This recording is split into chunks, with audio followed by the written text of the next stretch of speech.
আগামী 14 তারিখে স্নানযাত্রা আছে না? জোরে বলুন হ্যাঁ না। আমি আপনাদের সবাইকে বলে যাই, বাড়িতে বাড়িতে জগন্নাথের যে ছবি আছে না, স্নান করাবেন। এখন স্নান যাত্রা কেউ যদি দর্শন করে তাহলে কিন্তু তার আর কিন্তু পরের জন্মে মায়ের গর্ভে আসতে হয় না, তার বৈকুণ্ঠ প্রাপ্তি হয়।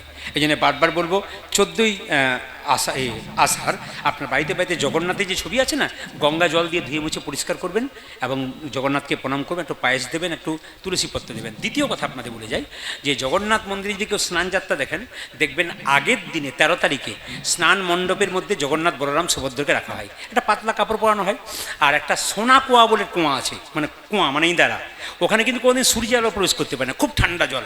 ওখান থেকে 100টা সোনার ঘোড়া দিয়ে 100টা সোনার ঘোড়াতে জল তোলা হয়। সেই সোনার ঘোড়ার জল দিয়ে ঘোড়া যে ঘোড়াগুলো আছে সেগুলো সোনার ঘোড়া, ওই সোনার ঘোড়াতে আবার কোনো কিছু মানে সুগন্ধি মেশানো হয়। আর যারা জলটা নিয়ে আসে না, তারা মুখে একটা করে মাস্ক বেঁধে আসে। মাস্ক মানে কোনো কাপড় বা কিছু যেন থুতু টুতু কিছু না পড়ে, কিছু মুখ থেকে কিছু না পড়ে, এই জন্য করে। আর জগন্নাথকে যখন স্নান করায়, স্নান করানোর পর কিন্তু জগন্নাথ দেবের বড় একটু জ্বর আসে। জ্বর কি গোবিন্দের আসে? তা আসে না, আসলে কি এটা ভগবানের লীলা।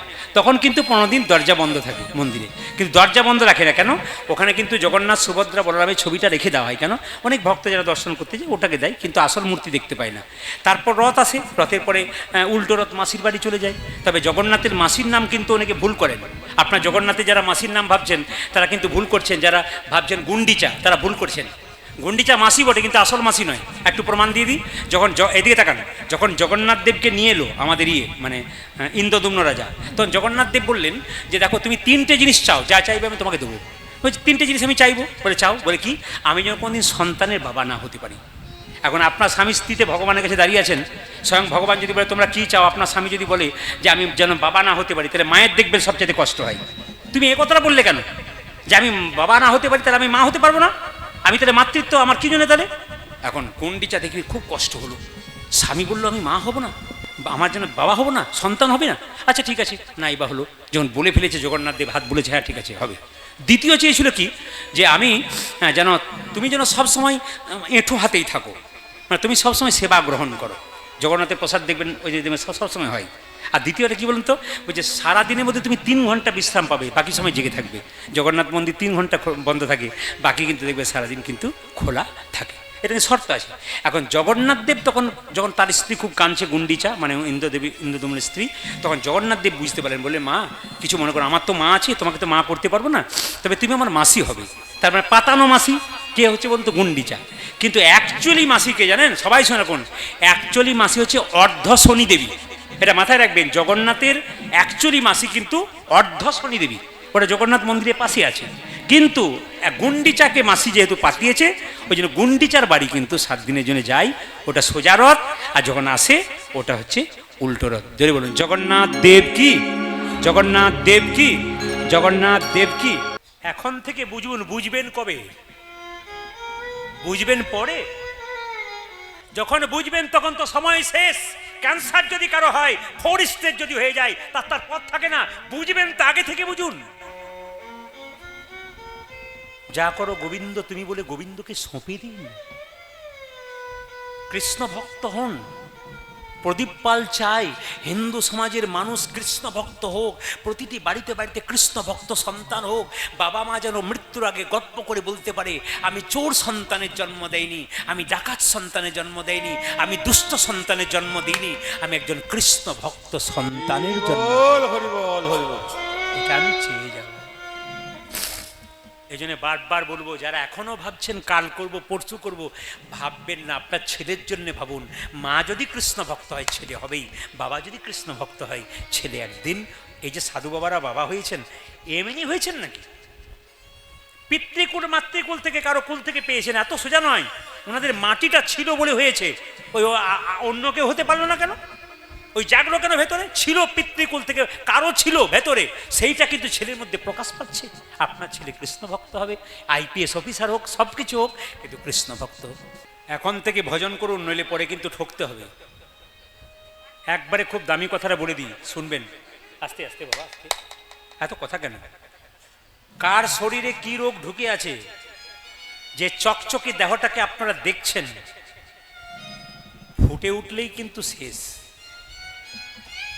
এটাই অজানা ব্যাপার। চকচকে চেহারা, আপনার ভেতরে রোগ ঢুকে আছে, ফুটে উঠলেই বুঝতে পারবেন।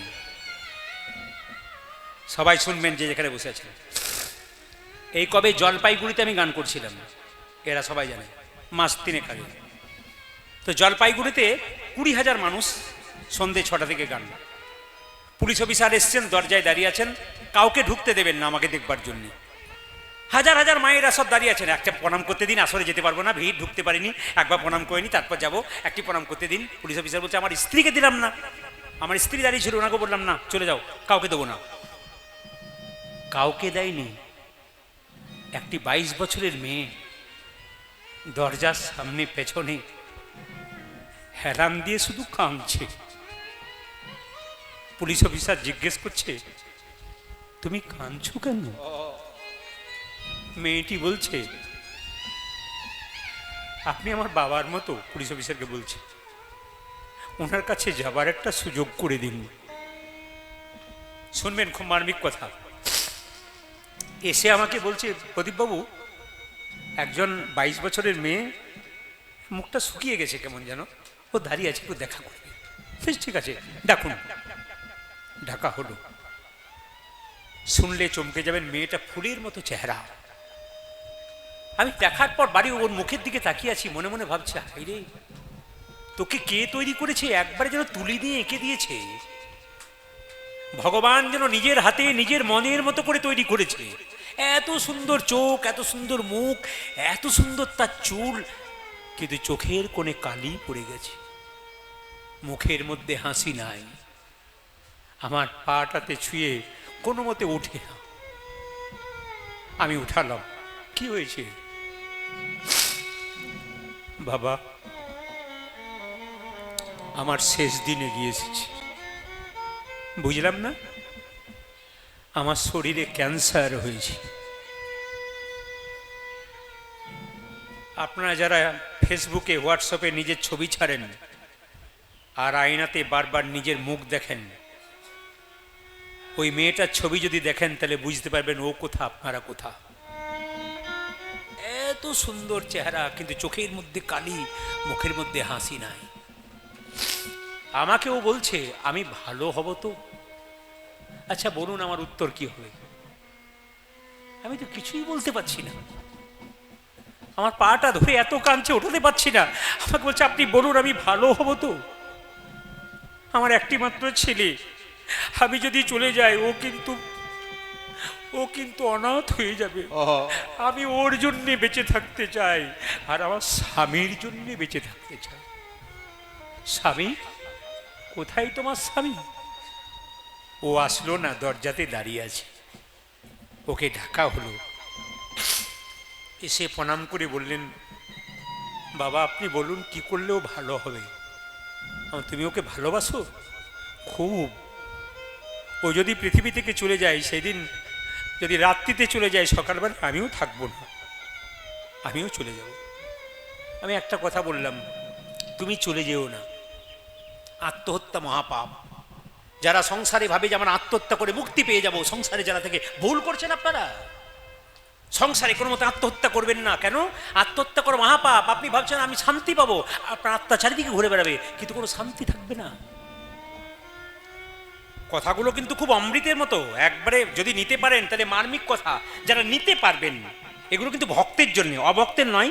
তর্ক করে যারা তাদের জন্য নয়, সমালোচনা যারা করে তাদের জন্য নয়, এগুলো ভক্তের কথা, অভক্তের নয়। কিন্তু এগুলো কম বয়সে ছেলেরাও দাঁড়িয়ে শুনবে। কেন? মার্মিক কথা, হৃদয়ে লাগার মতো কথা। কম বয়সের মেয়েরাও শুনবে এগুলো কথা। কেন? মেয়েটির সঙ্গে সঙ্গে আমি ভালো হব তো। আমার আর কোনো উত্তর নেই। আমি বললাম তোমার বাড়িতে গোপাল আছে? না। ও স্বামীকে বললাম তুমি একটা গোপাল কিনে নিয়ে যাও কালকে সকালে বাজার থেকে। কি করব? আমাকে বলো না বাবা, তুমি ভালো হবে, কিন্তু আমাকে বলো না, যা বলবে গোবিন্দকে বলো, আমি কিছু না। বলছে আপনি তো নাম করছেন। নাম করছি, তোমার জন্য গোবিন্দের কাছে প্রার্থনা করব, কিন্তু আমি তো কিছু না, গোবিন্দ সব। তুমি গোপালকে বলো, প্রত্যেক দিন বলো, দেখো যদি কিছু হয়। ও কাঁদতে কাঁদতে গেল, প্রণাম করে গেল। বাড়ি গেছে, চমকে যাবেন। আজ 3 মাস হয়ে গেল। কয়েকদিন আগে ফোন করেছে, আমি ফোনটা ধরছি না। আমার ভয় লাগছে যে আবার খারাপ কিছু শোনাবে বোধহয়। আমি কোনো মতেই 3 বার 4 বার রিং করলাম, আমি ধরলাম না, দেখছো নামটা সেভ করা আছে, কোনো মতে ধরছি না। শেষে বলছে বাবা আনন্দ পেলাম, ভিডিও কল করুন। ভয়ে ভয়ে ভিডিও কল করলাম। তিলক নিয়েছে, মালা নিয়েছে, ফুল হাতে গোপালের কাছে বসে আছে। বললাম তুমি কেমন আছো? ডাক্তারবাবু বলেছেন আমার 99% ভালো হয়ে গেছে। হরি বল, হরি বল, হরি বল।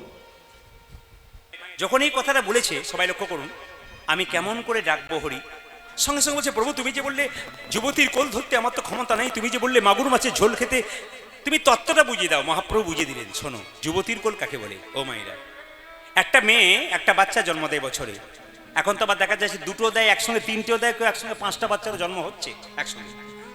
কিন্তু এখানে মহাপ্রভু বললেন এমন একটা যুবতীর কথা বললাম যে যুবতী প্রত্যেকদিন লাখ লাখ কোটি কোটি বাচ্চার জন্ম দেয়। আমার বাবারা বুঝেছেন, মায়েরা বলুন তো, এমন একটা যুবতী এখানে আছে যে কিন্তু প্রত্যেকদিন লাখ লাখ কোটি কোটি বাচ্চার জন্ম দেয়।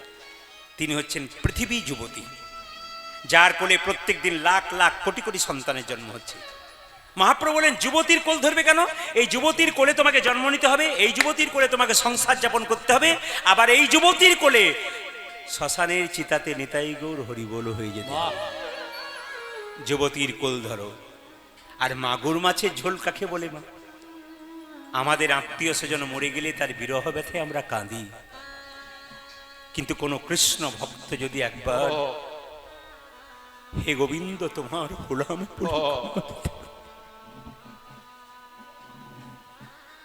তবে ভগবান তার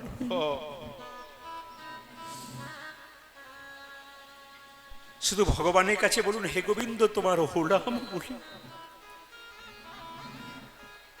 যেদিন দ্রৌপদীর বস্ত্রণ হয়েছিল সেদিন মায়েরা যেমন 4 দিন রজস্বল অবস্থায় থাকেন, দ্রৌপদী 4 দিন রজস্বল অবস্থায় মানে অসুস্থ ছিলেন।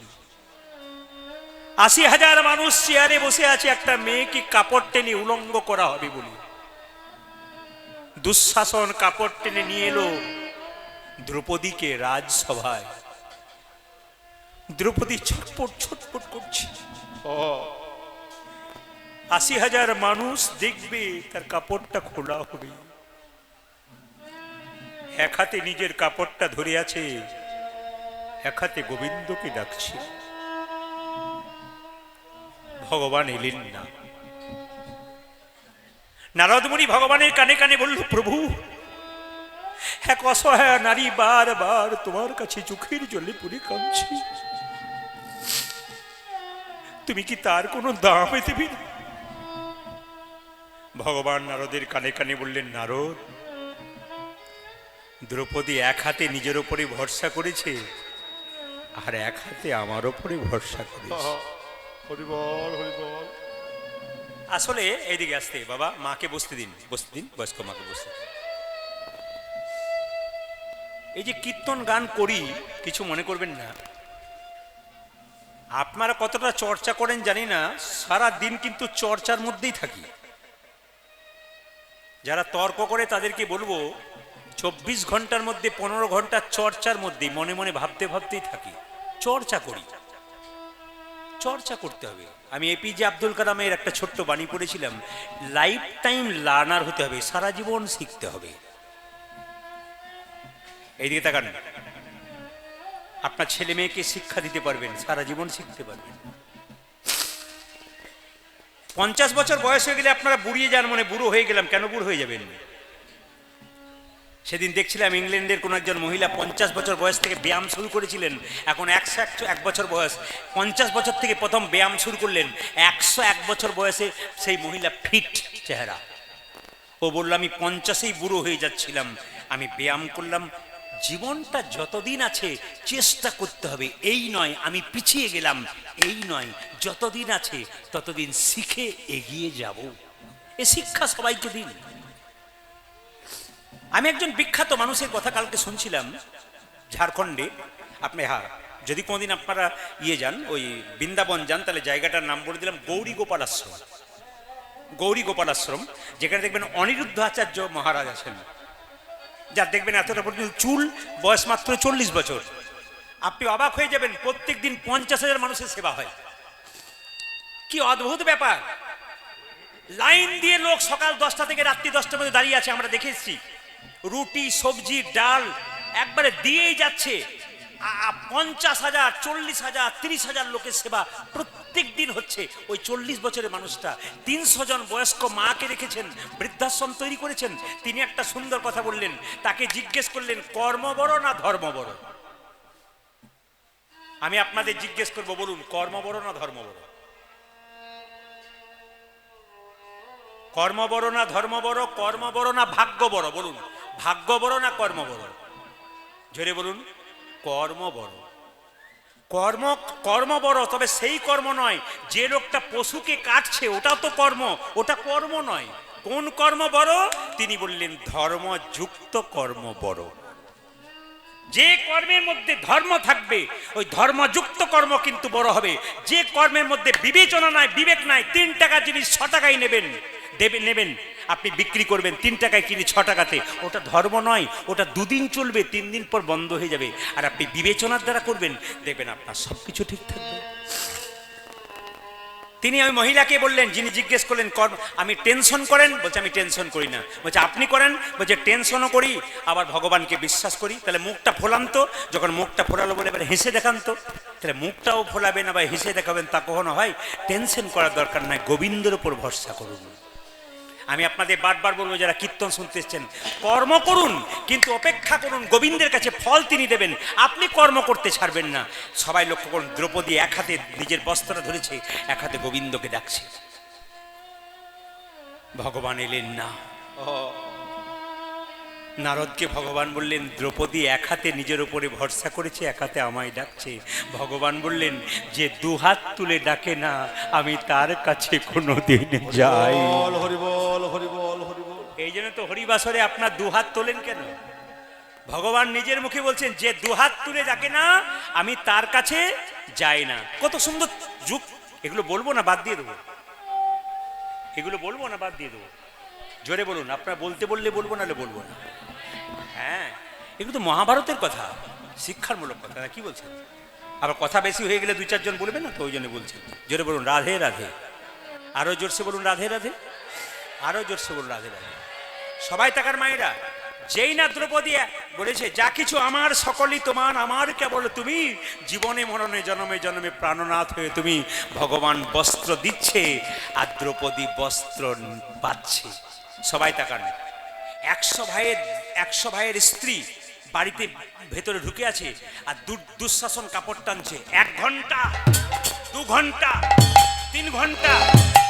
দুঃশাসন বললো, দাদা, দুর্যোধনকে বলল, দাদা আমার মুখ শুকিয়ে গেল, আমি আর পাচ্ছি না, একটু জল তৃষ্ণা পেয়েছে, বাড়িতে জল খেয়ে আসি, তুমি আবার কাপড় টানো।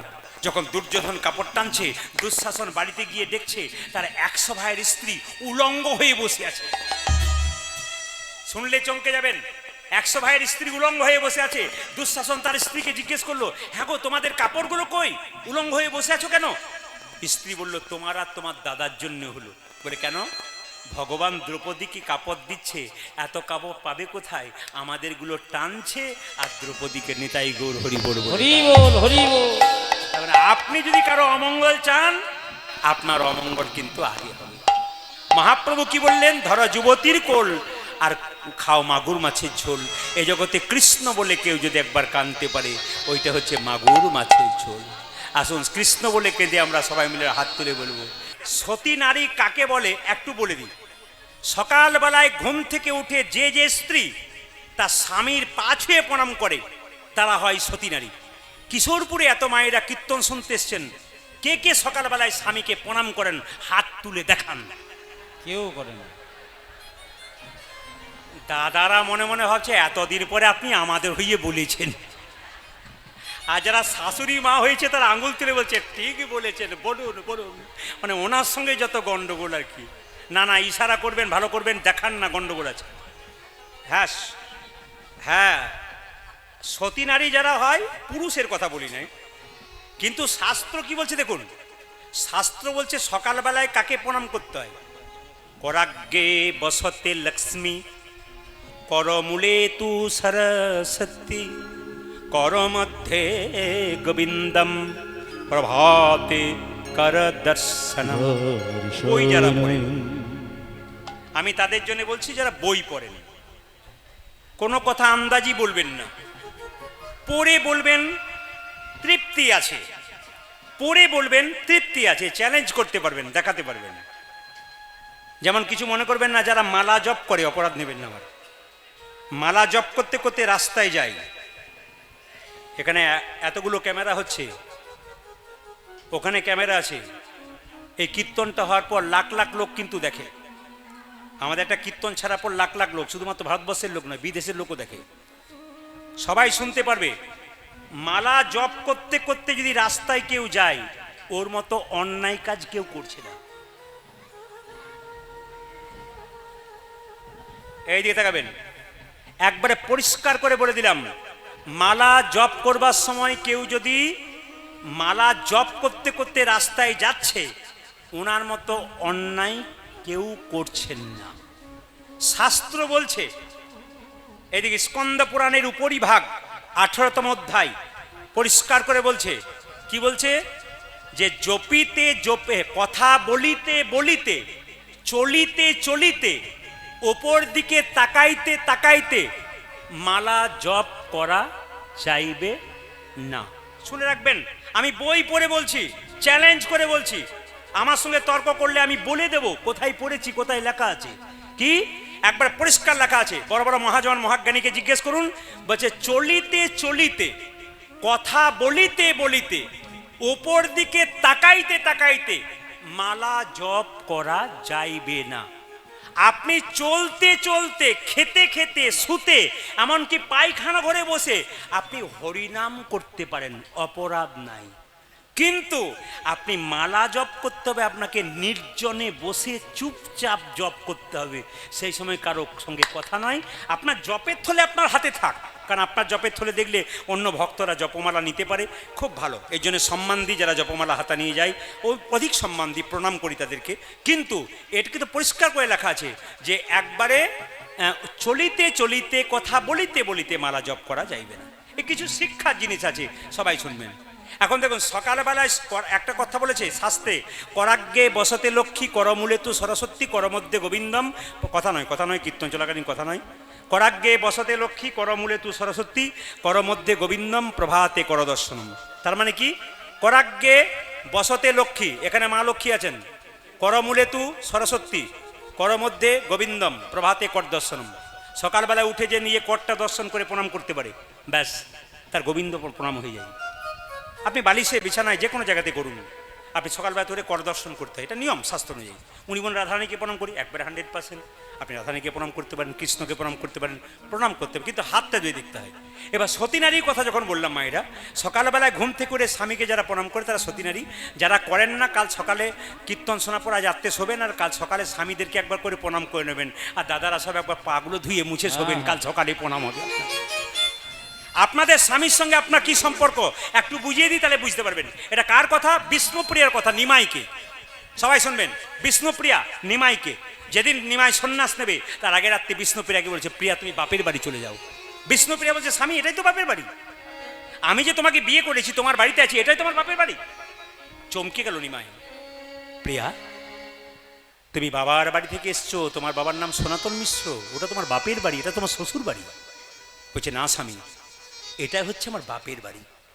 তুমি আমার বাবা, তুমি আমার ছেলে, তুমি আমার ভাই, তুমি আমার বন্ধু, তুমি আমার ইহকাল। কি সুন্দর কথা! দেখুন, কথা খুঁজে বের করতে হয়, কথা খুঁজে বের করবেন, আনন্দ পাবেন। তো তলিয়ে দেখতে হয়, মজা আছে, কিন্তু ওপর ওপর দেখলে হবে না, ভেতরে তোলাতে হবে, মজা আছে কথার। স্বামী, এটা আমার বাপের বাড়ি, তুমি আমার বাবা, তুমি আমার ছেলে। নিমাই বলল, এ কি বলছো তুমি? আমি তোমার স্বামী, আমি তোমার বাবা নই। কোথায় পড়েছো তুমি? আমি এত বড় পণ্ডিত লোকে বলে আমি খুঁজে পেলাম না স্বামী কখন বাবা হয়, স্বামী কখন ছেলে হয়, স্বামী কখন ভাই হয়, আমি তো বুঝতেই পারলাম না। বিষ্ণুপ্রিয়া বলছে, স্বামী তুমি যেমন পণ্ডিত, আমার বাবাও তো পণ্ডিত, সনাতন মিশ্র পণ্ডিত। আমার দুটি কন্যা, একটা ভাগ্যলক্ষ্মী, একটা শুভলক্ষ্মী। তা আমি বাড়িতে গান করে ফিরলেই, সময় পেলেই বইপত্র নিয়ে পড়াশোনা করি, আর লাল দাগ দিয়ে রাখি, ভালো কথাগুলোতে দাগ দিয়ে রাখি। ছোট মেয়ে আমার পেছনে বসে বসে দেখে বাবা কোন জায়গায় দাগ দিয়েছে। আমি যাবার পর দেখি ও দিব্যি পড়াশোনা করছে ওগুলোকে নিয়ে। আমি যদি কোনো কাজে আছি, কেউ ফোন করে, তোমার বাবা আছেন? বলে হ্যাঁ। একটা কথা জিজ্ঞেস করছিলাম, আমাকে বলুন। দেখেছি 7টা প্রশ্ন করলে 3টে প্রশ্নের উত্তর দিচ্ছে। তার মানে কি, বাবা আলোচনা করে, মেয়ে করে, আর আপনি আলোচনা করবেন না, আপনার মেয়ে করবে না, আপনার ছেলে করবে না। আপনার মেয়ে উল্টো পথে যাচ্ছে, মেয়ের দোষ নয়, আপনার দোষ। আপনি ঠিক তৈরি করতে পারেন না, আপনাকে তৈরি করতে হবে। মা যদি সচেতন না হয়, বাচ্চা সচেতন হবে কেন? বাবা তো বাইরে টাকা রোজগার করতে যাবে। আপনাদের দায়িত্ব প্রত্যেকটি সন্তানকে কৃষ্ণ ভক্ত করা। ইঞ্জিনিয়ার করুন, ডাক্তার করুন, আইপিএস অফিসার করুন, কিন্তু সন্তানগুলোকে কৃষ্ণ ভক্ত করুন। তবে বিবেক হবে, ভবিষ্যতে আপনি কিছু পেতে পারেন সন্তানের কাছ থেকে। মাথায় রাখতে হবে কথাগুলো। সবাই লক্ষ্য করুন, বিষ্ণুপ্রিয়া বলছে আমার বাবা আমাকে শিখিয়ে দিয়েছে স্বামী কখন বাবা হয় জানো? কখন? অন্নদানে পিতা সম, রতিদানে পতি।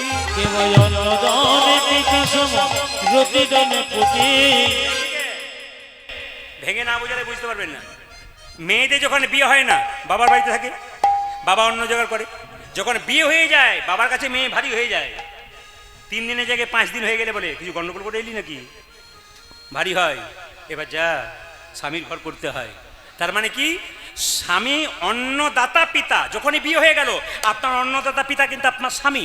কেউ দিক আর না দিক, তিনি কষ্ট করে রোজগার করে আপনাকে দেবেই। অন্নদানে পিতা সম, রতিদানে পতি। অন্নদানে পিতা সম, রতিদানে পতি। ছেলে কখন? পিণ্ডদানে পুত্র সম, অগতির গতি। পিণ্ডদানে পুত্র সময় গতির গতি। পিণ্ডদানে পুত্র সম, অগতির গতি। ওজা যে পিণ্ডদানে পুত্র সম, গতির গতি। স্বামী স্ত্রী বেঁচে আছে, ছেলে মেয়ে নাই। আগে যে স্ত্রী মারা যায়, তার পিণ্ড কে দেবে? স্বামী। স্বামী স্ত্রী বেঁচে আছে, এমনও বাড়ি আছে, কিন্তু ছেলে মেয়ে নাই। স্ত্রী মারা গেল, তার পিণ্ড কে দেবে? একমাত্র স্বামী। আর স্বামী যখন স্ত্রীর পিণ্ড দেবে, স্বামী কিন্তু পুত্রের ভূমিকা গ্রহণ করবে। যেহেতু ছেলে দেয়, ওটা বাবা করছে, স্বামী করছে, ছেলের ভূমিকা, উনি ছেলে হয়ে যায় তখন। পিণ্ডদানে পুত্র সম, অগতির গতি। পিণ্ডদানে পুত্র সম, অগতির গতি। আবার উপদেশে গুরুতুল্য, সেবাতে দেবতা। রোগীতে সুদ সম, বিপদে ওজা যে রোগেতে সুদ সম, বিপদে ভ্রাতা। পতি পুত্র পতি তোমারে পতি পুত্র পতিবিদ। পতি পুত্র পতি ওই আমার পতি পুত্র পতি পিতা। হলো পরম দেবতা, পতি পুত্র পতি পিতা। তোমারে পতি হলো পরম দেবতা, পতি পুত্র পতিবিদ। পতি হলো পরম দেবতা, পতি পতি পুত্র হলো পতি ওজা যে পতি পুত্র পতি পিতা। পতি হলো পরম ওজা যে দেবতা। পতি পুত্র পতি পিতা। ওজা যে পতি গণ প্রাণ দেবতা। সুখের সময় বেশিক্ষণ থাকে না, দুঃখের সময় মানুষের পার হতে চায় না। এইদিকে শুনবেন, সুখের সময় মানুষের বেশিক্ষণ থাকে না, দুঃখের সময় পার হতে চায় না। বাড়িতে যদি ছেলে মেয়ের বিয়ে হয়, রাত্রিটা কেমন করে পেরিয়ে যায় কেউ বুঝতে পারে না। কিন্তু বাড়িতে যদি সন্ধ্যাবেলায় কেউ মারা যায়, তবে রাত্রিটা মনে হয় এক রাত্রি নয়, অনেকগুলো রাত্রি পেরোতেই চায়। কপত কপতি দাক্ষা ডালে প্রেম আলাপ করছে। শাস্ত্র বলছে ব্যাধ ধৌদ চাপুস্য সানিত সর সেন পরিভ্রমতি। খুব সুন্দর কথা। আমি বুঝলাম, আপনারা বুঝলেন না তা বললে হবে না। আমি খেয়ে বললাম ভাল লাগছে, আপনাদের ভালো লাগতে হবে, লাগাতে হবে, এটা আমার কর্তব্য। আমার বাবা আমাকে বলতেন কীর্তন করবি, কারণ আমি ইংরেজিতে এমএ করেছিলাম বর্ধমান থেকে। 7 জন বন্ধুর মধ্যে 6 জন চাকরি করছে, আমি বাকি। আমি ছিলাম সেকেন্ড। ওরা চাকরি পাওয়ার পর ঠাট্টা করে ফোন করে করে বলেছিল তুই কি করলি রে? আমরা করে দেখালাম সরকারি চাকরি নিলাম। আমি সেদিন ফোন করে বলেছিলাম তোরা তো সরকারি চাকর হলি, আর আমি এমন একজনের চাকর হলাম যার জন্য এত এত সাধুগুরু বৈষ্ণবের চরণ ধুলি লাভ করতে পারলাম। আমার বাবা আমাকে খুব বকাবকি করেছিল, কীর্তনে কোনো ভবিষ্যৎ নেই, ওগুলো চলবে না, চাকরি করে দেখাও, তুমি আমার একটি ছেলে।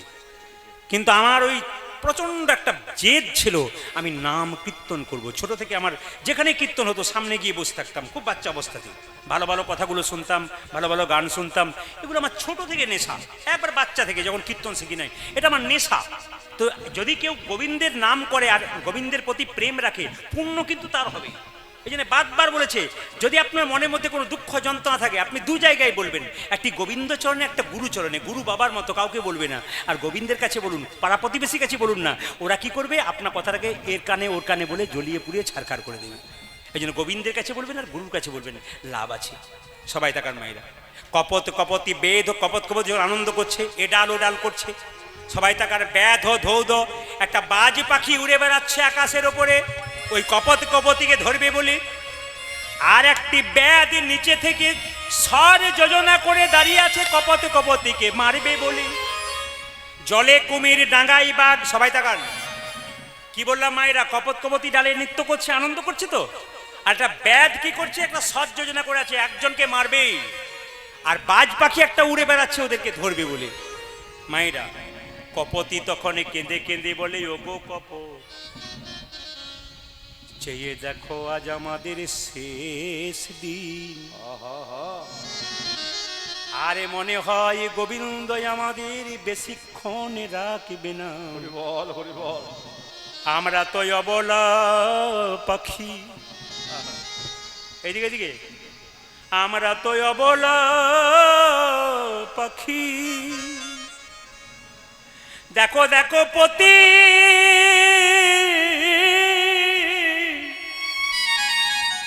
আকাশের পানে চেয়ে দেখো কপতি কপতি কেঁদে কপতি কপতিকে বলে, একটা বাজ পাখি দাঁড়িয়ে উড়ছে কেন, সে ধরবে বলে।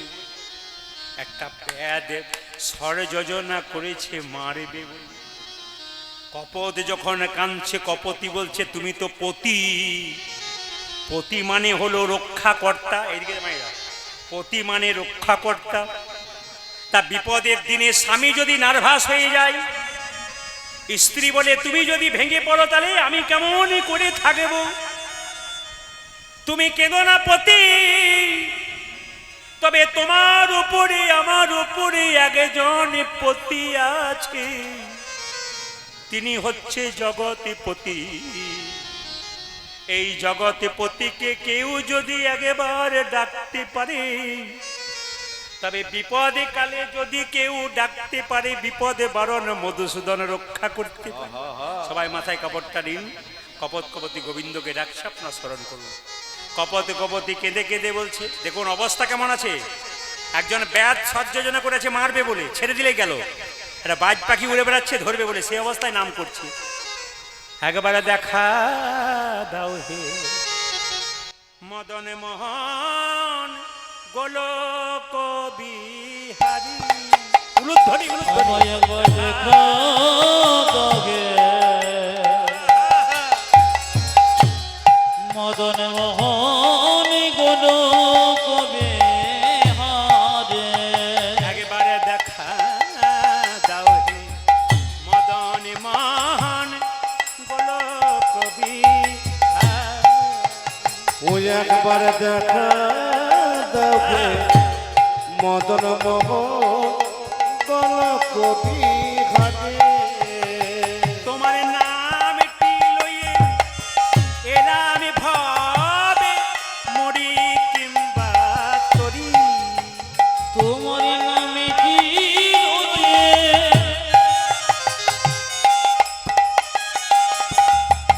একেবারে দেখা দাও।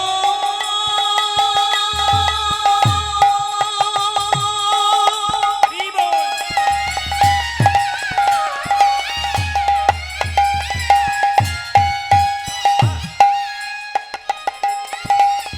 যোগে মদন মোহন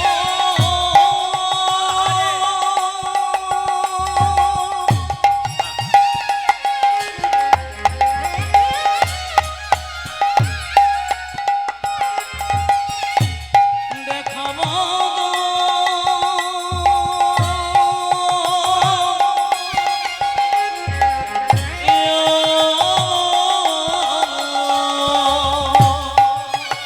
তোমার নামটি লইয়ে হবে আশা মনে কি বাদরে।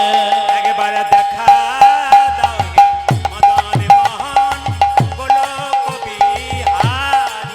ওই একবার দেখা দাও হে মদন মোহন কোন কবি ঘাটে আমি শুনেছি পুরাণে তব নাম গুণে পাপি তাপি যাই তোরে গো। শুনেছি পরাণে পাপি পাপি কত ঘুরিব। আমি শুনেছি পুরাণে তব নাম গুণে পাপি তাপি যাই তোরে গো। শুনেছি পরাণে দমনে পাবে তাপি যায় মনে আমি শুনেছি পরাণে কত ভুজতনি পাপি পাপি ঘুরি গো। হাসে অশুদ্ধই হলো। আমি শুনেছি পুরাণে তব নাম গুণে পাপি তাপি যাই তোরে আমি গো। শুনেছি পরাণে বাবা পাপি তাপি ঘুরে গো। ও যে অকলঙ্ক নামে কলঙ্ক রটিবে, কলঙ্ক নামে কলঙ্ক ঘটবে অকলঙ্ক নামে কলঙ্ক রটিবে। আমি যদি যাই করি, আমি যদি যাই করি,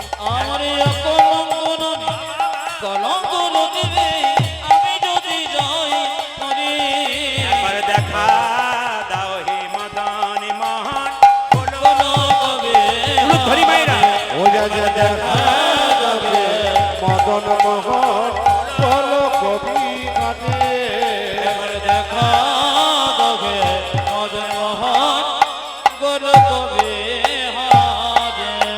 রাধারানী কি?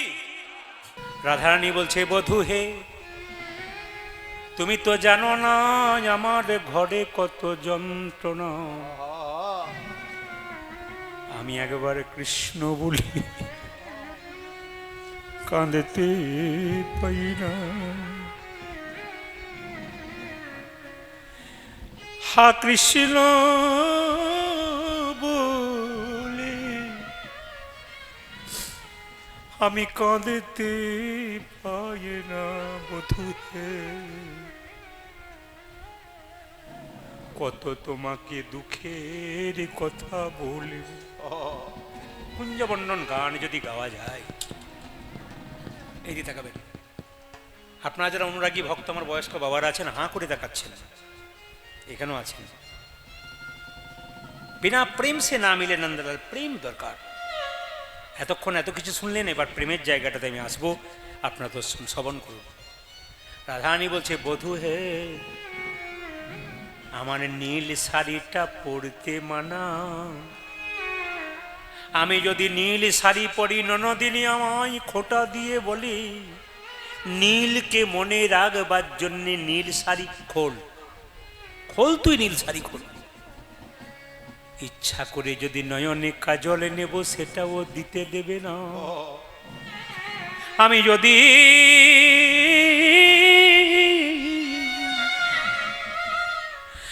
যদি নয়নে কাজল নি,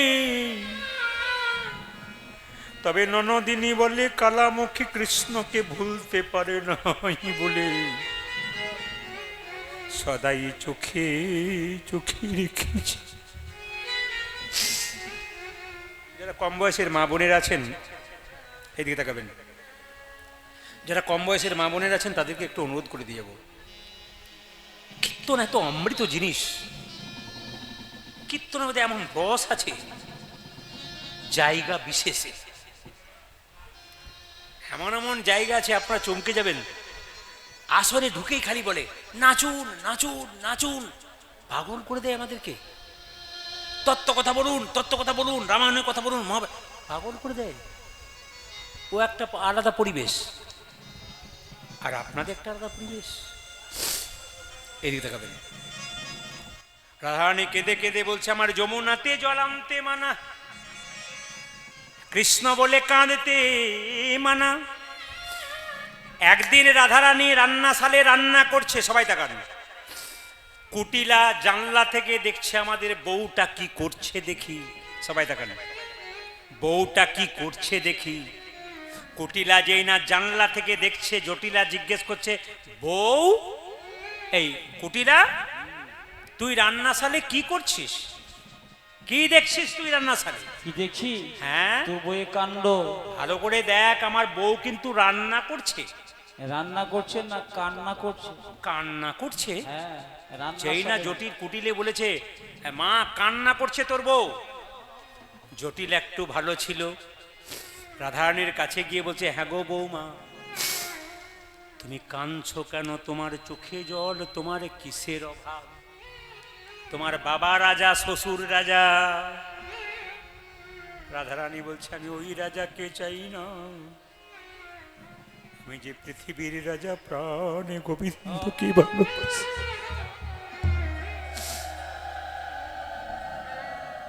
আমি যে পৃথিবী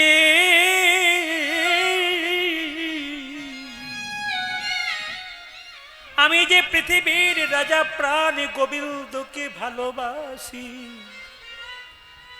মা মা চালাকি করে বলছে, "মা আসলে আমি কাঁদি নাই, ব্যাপারটা কি জানো, ওই শুকনো কাঠগুলো সব ভিজে ছিল তো, ধোঁয়াতে উনানে দিয়েছি, ধোঁয়াতে ধোঁয়া উঠেছে, এই উনানে দিয়েছি, ধোঁয়া উঠেছে, আমার চোখে জল পড়ছে।" তাড়াতাড়ি জটিলা কুটিলাকে বলছে, "এই কুটিলে, আমার বউকে তুই শুকনো কাঠ এনে দিতে পারিস না?" দেখছে মায়ে মেয়েতে ঝগড়া হবে, তাই রাধারানী বলছে, "মা গো, আমার ননদিনীর কোনো দোষ নাই, আমার ননদিনী আমায় শুকনো কাষ্ঠ এনে দেয়, কিন্তু হে হতভাগিনীর কৃষ্ণ প্রেমে রসের ধারা বইয়ে, হা কৃষ্ণ প্রাণ গোবিন্দ বলে চোখের জলে।" সবাই দাঁড়াবেন, যারা অনুরাগী ভক্ত তারা দেখতে পাচ্ছি, যারা অনুরাগী ভক্ত যাদের মধ্যে প্রেম আছে তারা মাথা নোড়াচ্ছে, তাদের হৃদয়ে ঢুকে গেছে।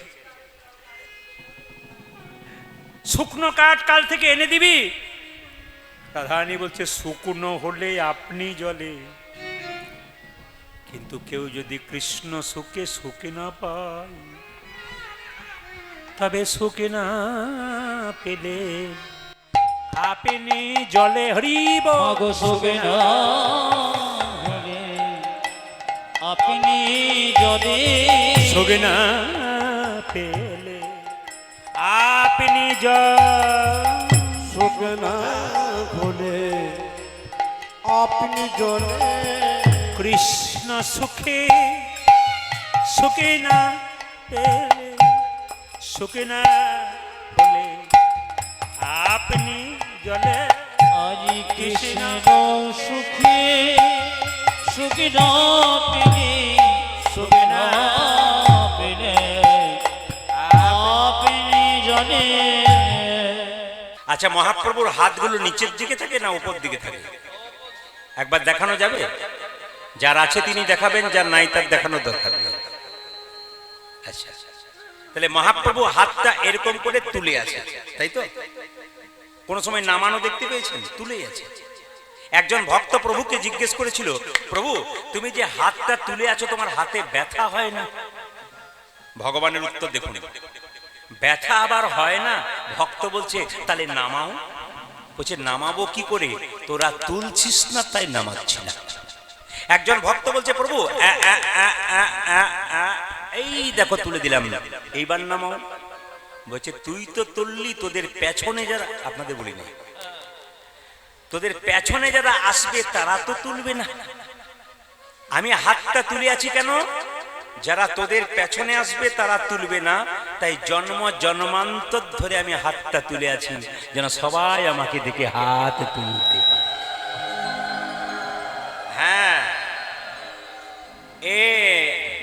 কীর্তন বড় আশ্চর্যের ব্যাপার যদি নিতে পারেন।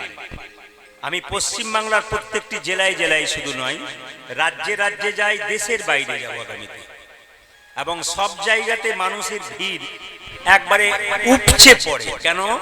ভক্ত কিছু নেবার জন্য আসে।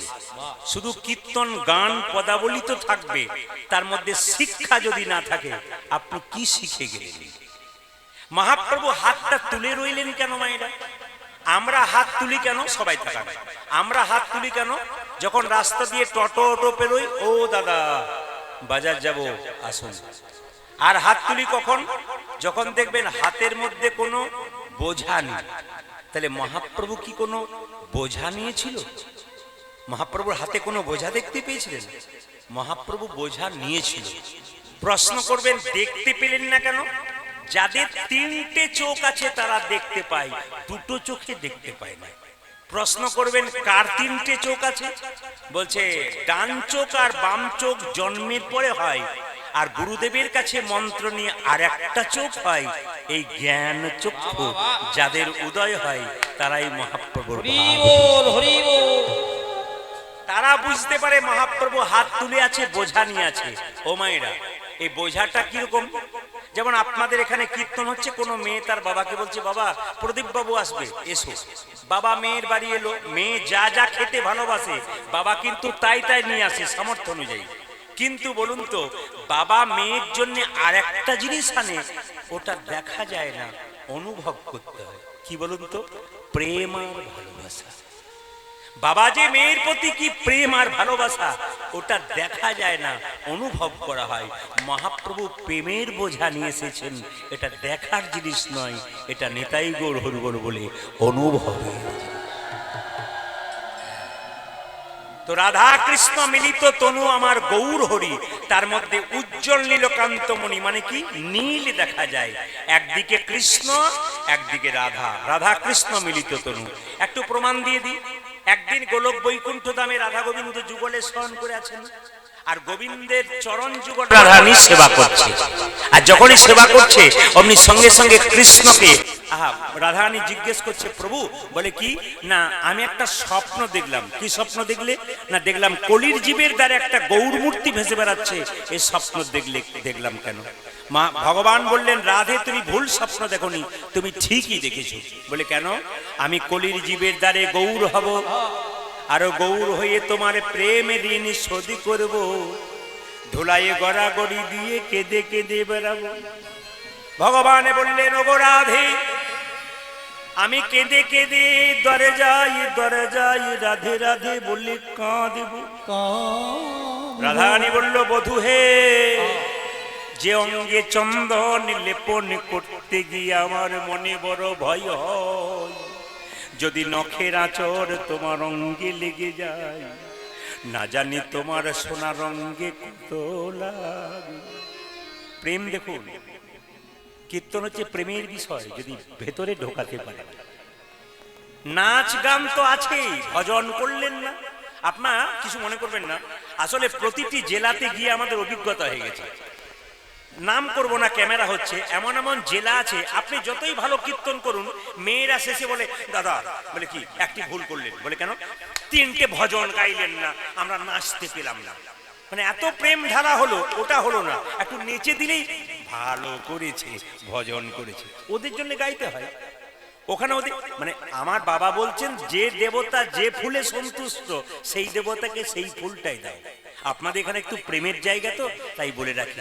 রাধারানী বলছে বধূ হে, যে অঙ্গে চন্দন লেপনে করতে গিয়ে মনে বড় ভয় হয়, যদি নখের আঁচড়ে লেগে যায়, না জানি তোমার সোনার অঙ্গে কত লাগবে। তাই আমি একা যাব না বধূ, আমি তোমার সঙ্গে যাব। কৃষ্ণ বলল রাধে, তোমাকে না নিয়ে গেলে হয়? আমি তো কৃষ্ণ কালো, আমাকে যদি সাদা হতে হয়, গোরা হতে হয়, তোমার রংটা প্রথমে নিতে হবে। আমার মধ্যে কোনো প্রেম নাই, তোমার প্রেমটা আমি নেব। তাই রাধারানীকে জড়িয়ে ধরে কৃষ্ণ বলল আমি ছড়ি কালো বরণ, ওগো করিব ধারণ, তব রূপ প্রেম কান রাধে গো।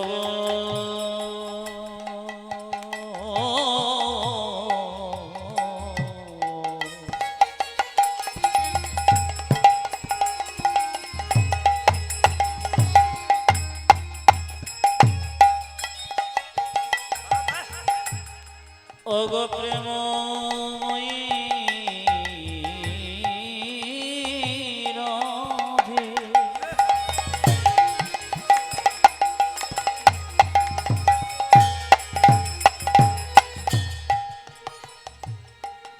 ওগো প্রেমময়ী রাধে রে,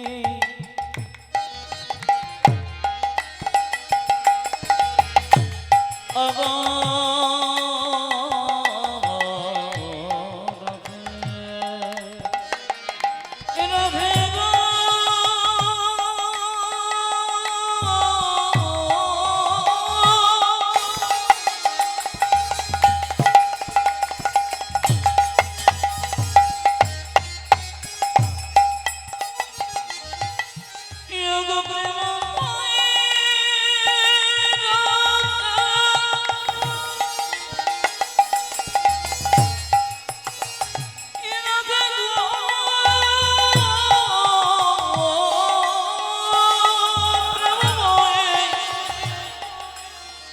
ছড়ি কালো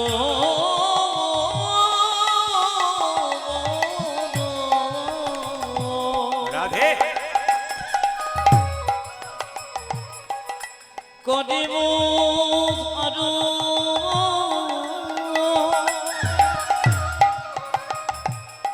তব রূপ প্রেম কান্তি ভরে রাধে আমি ছড়ি কালো বর করিব ধার তব রূপ প্রেম কান্তি ও যে তব নাম লইয়া কাঁদিয়া কাঁদিয়া ও যা যে তব লইয়া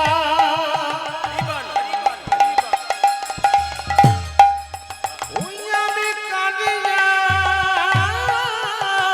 কাঁদিয়া তব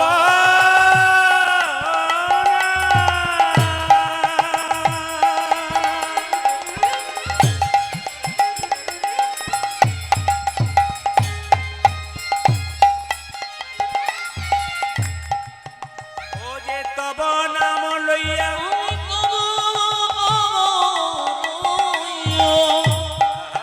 ওই আমি কাঁদিয়া কাঁদিয়া নয়ন জলে হব শান্তি নয়ন জলে হব শান্তি রাধে আমি তব নাম লইয়া কাঁদিও কাঁদিও নয়ন জলে হব শান্তি নয়ন জলে হব শান্তি এই যে আমি কেঁদে কেঁদে বেড়াই রাধে আমি কেঁদি কেঁদি বেড়াইব আমি কেঁদে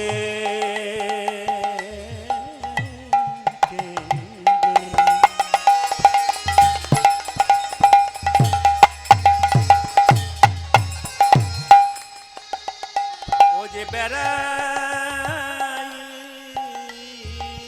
বেড়াইব ইয়গনাভে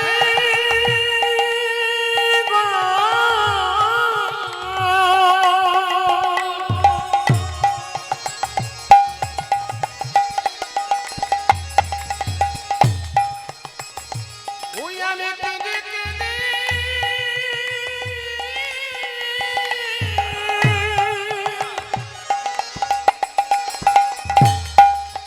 ওই আমি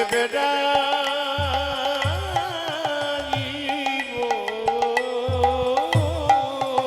ও যে জয় রাধে শ্রী রাধে বলে কেঁদে কেঁদে বেড়াই ওগো জয় রাধেশি রাধে বলে রাধে দয়া করো জয় রাধে শ্রী রাধে বলে রাধে দয়া করো বলে রাধে শ্রী রাধে বলে রাধে দয়া করো বলে আমি কেঁদে কেঁদে বেড়াইব আমি তব নাম লইয়া কাঁদিও কাঁদিও নয়ন জলে হব শান্তি নয়ন জলে হব শান্তি এসেছে ব্রজের বাঁকা যিনি আমার গৌর হরি গোবিন্দের গো রাধানীররা মিলিত হয়ে গোরা হলো পদকর্তা বলছেন এসেছে ব্রজের বাঁকা ওই দেখো কালো শাখা আয় আই দেখবি আয় তোদের এই নদী আয় উলুধ্বনি এসেছে ব্রজে বাবা কলস দেখবি ওই তোদের নদী ওই এসেছে ব্রজের বাঁকা কালো শাখা দেখবি আয় তোদের এই নদী আয় এসেছে ব্রজের বাঁকানো সখা দেখবি আয় তোদের নদিয়া এই যে রং ফিরেছে ঢং ফিরেছে তারে এখন চেনা যায় রঙে ফিরেছে ঢঙে ফিরেছে তারে এখন চিনদর রং ফিরেছে ঢং ফিরেছে তারে এখন চেনা যায় জানি রঙে ফিরেছে ঢঙ ফিরেছে তারে এখন ও মায়েরা। চেনা যায়। এইদিকে, এইদিকে। রংটা যখন গোরার যখন কৃষ্ণ ছিল মহাপ্রভু তখন তার রংটা কেমন ছিল কালো কৃষ্ণের গায়ের রংটা চৈতন্য চৈতন্যত বলছে যে আকাশে প্রচণ্ড মেঘ আসছে, ওই যে বৃষ্টি হবে, ওই যে কালো রং, ওটা কৃষ্ণের গায়ের রং। তো ওই রংটা ছিল, এখন যখন রং হলো সাদা হয়ে গেল, মানে পরিষ্কার হয়ে গেল, সোনার মতো গায়ের রং হয়ে গেল, রং ফিরেছে। আর ঢংটা কেমন, কৃষ্ণ ছিল এরকম, আর যখন এরকম হলো তখন কি গৌর হয়ে গেল, রংটাও ফিরলো, ঢংটাও ফিরলো। রং ফিরেছে, ঢং ফিরেছে, তারে এখন চেনা যায়। অজ রং ফিরেছে, ঢং ফিরেছে, তারে এখন চিনা দাও। রং ফিরেছে, ঢং ফিরেছে, তারে এখন চেনা ও যায়। যে রং ফিরেছে ঢং ফিরেছে তারে এখন চেনা যায়। তোদের এই নদিয়ায় এসেছে ব্রজে মাতা কলস দেখবে ওই ব্রজে নদী হই। এসেছে ব্রজের বাঁকা কালো চোখা দেখবি আয় তোদের নদিয়া। এখন কালো বরণ নাই, এখন কালো বরণ এখন কালো বরণ নাই। ও নাগরী রে,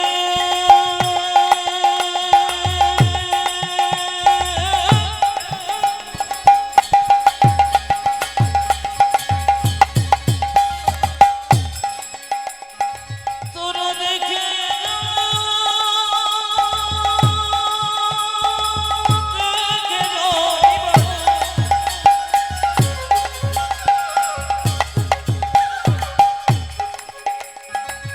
ও নাগরী রে, নাগরী।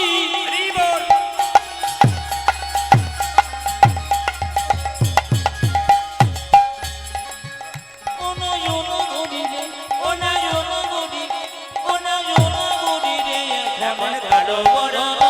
ভাইরা, যার যেমন স্বভাব কিছু মনে করবেন না। যে মোবাইল অনেকক্ষণ দেখা নেই, তার একবার মাঝে মাঝে ইচ্ছা হয় মোবাইলটা একবার দেখি। মানে বাচ্চা ছেলে যেমন শুয়ে থাকে, একবার মা দেখতে যাই বাচ্চাটা শুয়ে আছে, দেখি জেগে গেল কিনা। যার কাছে মোবাইল আছে সে একবার ফাঁকে ফাঁকে দেখে নিচ্ছে। মানে স্বভাব যার যেমন আর কি। স্বভাব যায় না মোলে, আর কয়লার ময়লা যায় না, জোরে বলুন। যাক, আপনারা ভাগ্যি শেষ ছিলেন, আমার জানা ছিল না। কি বলছে, স্বভাব যায় না ধুলে, আর স্বভাব যায় না মোলে, আর কয়লার ময়লা যায় না ধুলে। বলছে সিঙ্গা বেনু মুরলিকো করিয়া জয়ধ্বনি, হই হই করি গোড়া ঘোড়ায়ও পাঁচুনি। একটা পদ আছে কিন্তু, যারা কীর্তন সম্পর্কে জানেন বা কীর্তন শোনেন, একটা পদ আছে। কি বলছে মায়েরা, সিঙ্গা বেনু মুরলিকো করিয়া জয়ধ্বনি। মহাপ্রভু যখন যেতেন ভক্তদের সঙ্গে, তার মাঝে মাঝে কিন্তু এরকম করে মানে বাঁশি বাজানোর ভাব করে যেতেন। কেন, বাঁশি বাজানো অভ্যাস ছিল, ওই জন্য স্বভাবটা তার যায় নাই। এইদিকে এইদিকে এইদিকে, যার যেমন স্বভাব। মহাপ্রভু যখন কৃষ্ণ ছিলেন বাঁশি বাজিয়েছিলেন, ওই বাঁশি বাজানোর স্বভাবটা কিন্তু মহাপ্রভু হবার পরও কিন্তু যায় নাই, মানে স্বভাব কিন্তু রয়ে যায়। একটা ছোট্ট প্রমাণ দিয়ে দিই, এই দিকে দেখেন। একটা চোর সারা জীবন চুরি করেছে, তার 3টে ছেলেকে মানুষ করেছে। একটা ছেলে ডাক্তার, একটা ইঞ্জিনিয়ার, একটা ব্যারিস্টার। তাহলে চুরি করে 3টে ছেলেকে বড় করেছে, একজন ডাক্তার, একজন ব্যারিস্টার, একজন কি বললাম, ইঞ্জিনিয়ার। 3টে ছেলে একদিন বাবাকে বলছে, বাবা চুরি তুমি করেছো, অন্যায় করেছো, এটা আমরা জানি, এবং শুধু তাই নয়, আমাদের 3জন ছেলেকে তুমি মানুষ করেছো, একজন ডাক্তার, ইঞ্জিনিয়ার, ব্যারিস্টার হয়েছি, ভালো কথা, কিন্তু এবার তোমাকে চুরি বন্ধ করতে হবে। তুমি এখনো চুরি করছো কি জন্যে? বাবা তখন বলছে, যখন তোরা ছোট ছিলি তখন চুরি করেছিলাম অভাবে, আর এখন তোরা চাকরি পেয়ে গেছিস, আমি চুরি করছি স্বভাবে, আমি স্বভাব ছাড়তে পারি নাই। তখন বাবাকে ছেলেরা একটা বুদ্ধি করলো, বলছে 3জন অফিসে বেরোবো, বাবাকে তালা বন্ধ করে বাড়িতে রেখে দিয়ে যা, আর চুরি করতে পারবে না। এখন লক্ষ্য করুন, তালা বন্ধ করে বাবাকে যখন রেখে দিয়েছে, তখন বলছে আর তো চুরি করতে পারবে না। তো বাবা সেই স্বভাবটা যায় না, চুরিটা কি করেছে, ছোট ছেলের ঘর থেকে একটা ঘড়ি চুরি করে বড় ছেলের ঘরে ঢুকিয়ে দিচ্ছে, আবার বড় ছেলের ঘর থেকে গোটা কতক পেন এনে ছোট ছেলের ঘরে ঢুকিয়ে দিচ্ছে। মানে স্বভাব কিন্তু তার কোনো মতেই যাচ্ছে না। এই জন্য মহাপ্রভুর স্বভাব কি ছিল, বাঁশি বাজানো। প্রেমেতে ঋণী হয়েছে, প্রেমেতে ঋণী হয়েছে, বাঁশি কোথায় গেল, প্রেমেতে ঋণী হয়েছে, প্রেমেতে ঋণী হয়েছি, প্রেমেতে ঋণী হয়েছে, প্রেমেতে ঋণী হয়েছে, হাতের বাঁশি কেড়ে নিয়ে বিদায় দিয়েছে। আমার হাতের বাঁশি, আহা হাতের বাঁশি, আহা হাতের বাঁশি কেড়ে নিয়ে বিদায় দিয়েছে। হাতের বাঁশি, হ্যাঁ মোহন বাঁশি, হ্যাঁ হাতের বাঁশি কেড়ে নিয়ে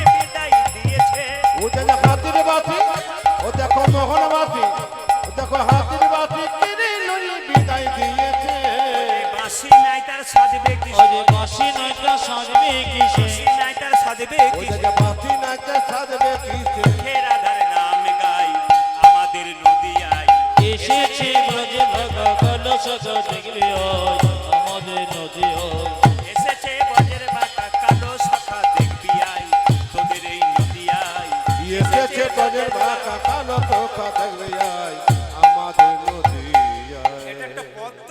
এই পদটা লিখেছেন কে? দাস বিশ্বরূপ। তিনি কি বললেন?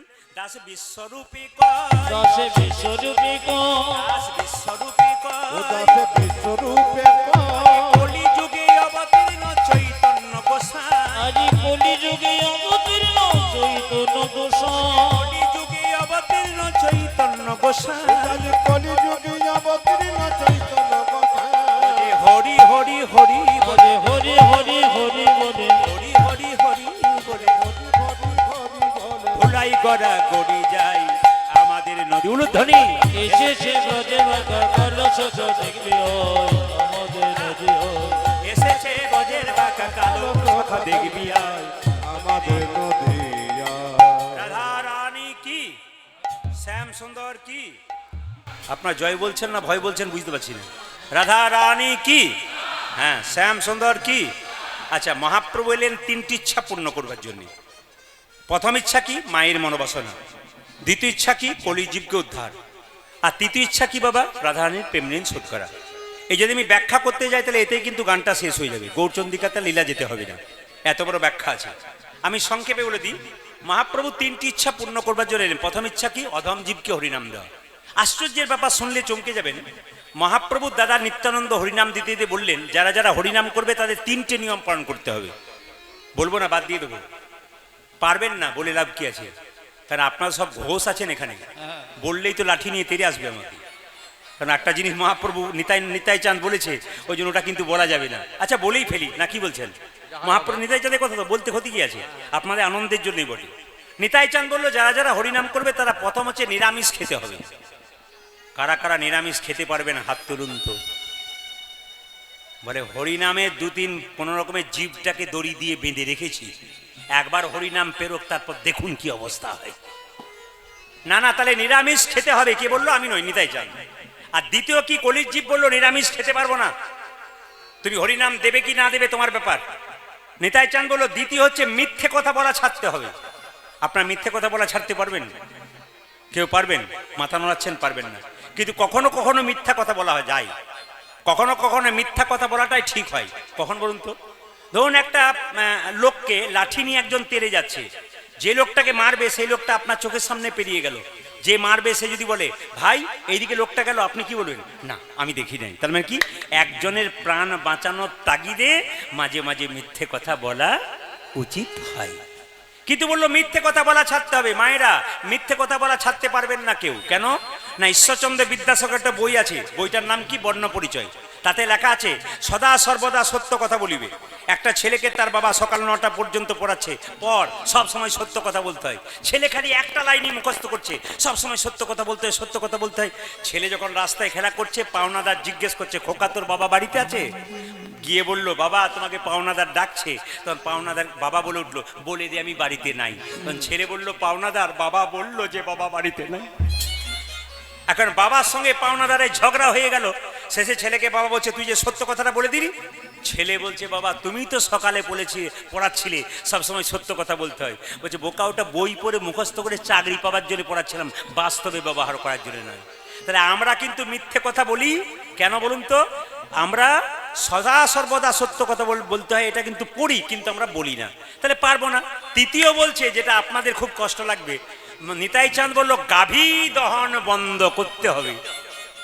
আপনাদের ঘোষেদের সব ব্যবসা বন্ধ হয়ে যাবে যদি গাভী দহন বন্ধ করতে হয়। তিনি বললেন গাভী দহন বন্ধ করতে হবে। সবাই লাঠি নিয়ে তেড়ে গেল নিতাই চাঁদকে, তোমার হরিনাম নেব না। নিতাই চাঁদ ছুটে গিয়ে মহাপ্রভুকে বলল ভাই এরা নিরামিষ খেতে চায় না, মিথ্যা কথা বলা ছাড়তে চায় না, গাভী দহন বন্ধ করতে চায় না, এদের হরিনাম দেব কি করে? মহাপ্রভু এসে বললেন দাদা তোমাকে দিতে হবে না হরিনাম, আমি দিতে যাব। প্রত্যেকটি ভক্তের দরজায় গিয়ে বললেন হ্যাঁ গো, তোমাদের কিচ্ছু করতে হবে না, নিরামিষ খেতে হবে না, মিথ্যা কথা বলা ছাড়তে হবে না, গাভী দহন বন্ধ করতে হবে না। তোমরা দুটো কাজ করো। কি? একবার বলো রে বদনে আরে শোনো রে শ্রবণে, শোভনে দুটি কাজ মহাপ্রভু প্রথমে বলেছিলেন, দুটি কাজ কি কি? শুনতে হবে আর বলতে হবে। একবার বলো রে বদনে, বলো রে বদনে, আরে শোনো রে শ্রবণে, শোভনে মধুমাখা হরির নাম হরি। একবার বলো রে বদনে,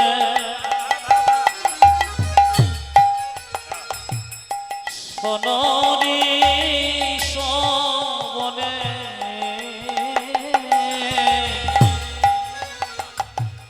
মধু হরিণ ওর নামেরই প্রভাবে জ্বালা দূরে যাবে, সুশীতল হবে প্রাণ গো। নামেরই প্রভাবে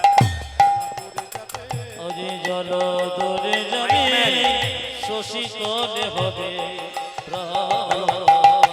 নামেরই প্রভাবে জ্বালা দূরে যাবে, সুশীতল হবে প্রাণ গো। ও যাজে নামের প্রভাবে জ্বালা দূরে যাবে, সুশীতল হবে আর গো। একবারে বদন করে হরি বলে বলো, একেবারে বদনে ভরে বলো রে হরি, একবারে বদনে ভরে বলো রে হরি। ওই একবার বদন ভরে বর্ণনে ঘটি, দূরে যাবে পাপি তাপি করি, বদনে ভরে বলো রে হরি। নদীর তুলে যাবে, পাপি তাপি করি, একবারে বদনে বদনে ভরে ভরে বলো রে হরি, দূরে যাবে পাপতা করি, বদনে ভরে বলো রে হরি, দূরে যাবে পাপতা করি, বদনে ভরে বলো রে হরি, একবার বদন ভরে বর্ণনে ঘটে। নামেরই প্রভাবে জ্বালা দূরে দূরে যাবে, শোষিতল হবে ও যে নামেরই প্রভাবে জ্বালা দূরে যাবে, সুশীতল হবে প্রাণ রে। আমার নামের প্রভাবে জল দূরে যাবে, শোষিতলে হবে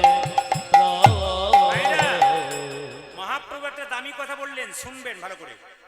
ধরো যুবতীর কোল, ধর যুবতীর গো খাও মাগুর মাছের ঝোল, মাগো মাছের ঝোল, বলো প্রাণ ভরে প্রাণ ভরে গৌর হরি হরি গৌর বল। হরি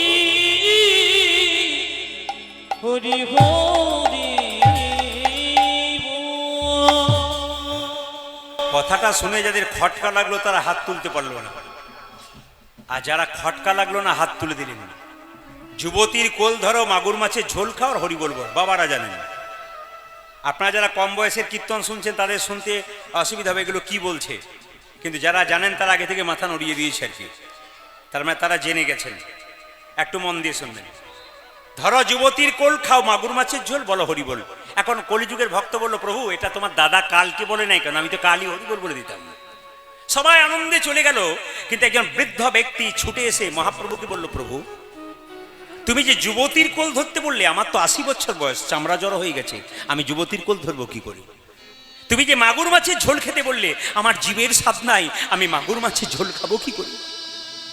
তুমি যে বললে হরিবোল বলতে, আমি বলবো কষ্ট করে, কিন্তু যুবতীর কোল ধরার ক্ষমতা নাই, মাগুর মাছের ঝোল খাবার ক্ষমতা আমার নাই, আমি কেমন করে হরিবোল বলবো? বাবা এই যে গানটা এখন আমি গাইব, সবার কাছে নিবেদন রইল যারা কীর্তন শুনছেন, বয়স্ক বাবা যারা আছেন তারা খুব মন দিয়ে শুনবেন, আর যারা কম বয়স্ক আছেন তারাও তৈরি হন ওই জায়গাতে যাবার জন্য, একবার শব্দ না করে। কিরকম? রাজা দশরথ সিংহাসনে বসে আছে, একদিন দেখছে তার রাজমুকুটটা হেলে গেছে আর এখানকার চুলটা পেকে গেছে। দশরথ রাজা খুব বুদ্ধিমান মানুষ ছিলেন, তিনি বললেন, আমার রাজমুকুট মাথায় রয়েছে, আমার রামকে রাজা করতে হবে, আর কি করতে হবে? আমার মুকুটটাকে খুলে রামের মাথায় দিতে হবে। তিনি বুদ্ধিমান ব্যক্তি। বাবা কিছু মনে করবেন না, সংসারের মধ্যে জগতের মালিক কৃষ্ণ, সংসারের মালিক কিন্তু আমাদের বাবা। যারা বয়স্ক বাবারা এখানে এসছেন তাদের ছেলেরা সরকারি খাতায় বলবে আমার বাবা কিন্তু বাড়ির মালিক। কিন্তু আপনি যে বাড়ির রাজা, বাড়ির মালিক, আপনার রাজমুকুট কখন হেলে যাবে? কখন বুঝবেন যে আপনারও রাজমুকুটটা হেলে গেছে? যখন গ্রীষ্মকালে কষ্ট করে হেঁটে হেঁটে বাড়ি ঢুকবেন কাজ করে, আপনার বৌমাকে এক গ্লাস জল চাইবেন, 1 ঘন্টা পর যখন 1 গ্লাস জল আসবে তখন বুঝবেন আপনারও রাজমুকুটটা হেলতে শুরু করেছে। অতি বাস্তব কথা, শাস্ত্রের সঙ্গে মেশানো আছে। যখনই দেখবেন যে আপনি খুব কষ্ট করে বাড়ি গেলেন, আপনার বৌমাকে 1 গ্লাস জল চাইছেন বা চা চাইছেন, যখন 1 ঘন্টা পরে 1 গ্লাস জল চা আসছে তখন বুঝবেন সংসার আপনাকে দাম দিচ্ছে না, মানে আপনি চলে গেছেন। এ সংসার এইরকমই, যতক্ষণ কর্ম দেবেন ততক্ষণ সংসার ভালোবাসবে, কর্ম দেবেন না সংসার ছুঁড়ে ফেলে দেবে। একজন বাবা তার ছোট্ট বাচ্চার জন্য প্রত্যেক দিন লজেন্স আনে, যদি 10 দিন আনার পর 2 দিন না আনে, ছেলে আর বাবাকে বাবা বলবে না। মায়েরা যতক্ষণ সংসারে পরিশ্রম করছেন, সংসার দাম দিচ্ছে, শরীরে কঠিন রোগ হয়ে যাক, 10 দিন সেবা করবে, তারপর মনে মনে বলবে এবার গেলেই বাঁচি। দাদা ভাইরা যতক্ষণ রোজগার করছেন সংসারে, দাম আপনাদের, রোজগার বন্ধ করুন, দেখুন আপনার কি অবস্থা হয়। সংসার নিতে জানে, দিতে জানে না। বৃদ্ধ ব্যক্তি কেঁদে কেঁদে বলছে, প্রভু আমার বয়স হয়ে গেল, আমি কেমন করে ডাকব হরি, বলো না বলো না জানা। তুই আমি কেন 80 বছরের বৃদ্ধ চলতে পারছে না।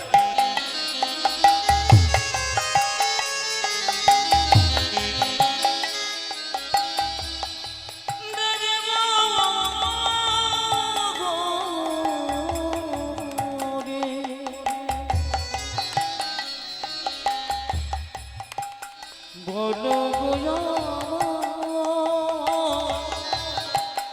বলো গো মা, কেমন করে বাসবো ভালো, বলো না ওই আমি কেমন করে বাঁচিব ভালো, বলো না আমি কেমন করে বাসবো ভালো, বলো না কেমন করে বাসব ভালো, বলো গো আমি কেমন করে ডাকবো হরি, বলো না আমায়, বলো না আমায়। ওই আমি কেমন করে দিব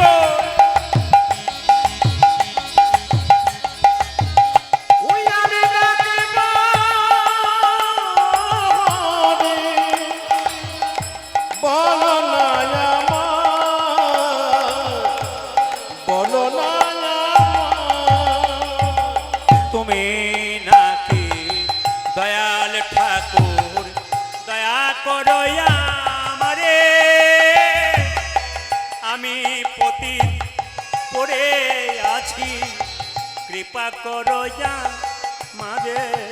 আমি কেমন দয়াল থাকো, দয়া করো মাঝে, আমি প্রতি করে আছি, কৃপা করো মাঝে। ও যে তুমি নাকি দয়াল ঠাকুর, দয়া করো আমারে,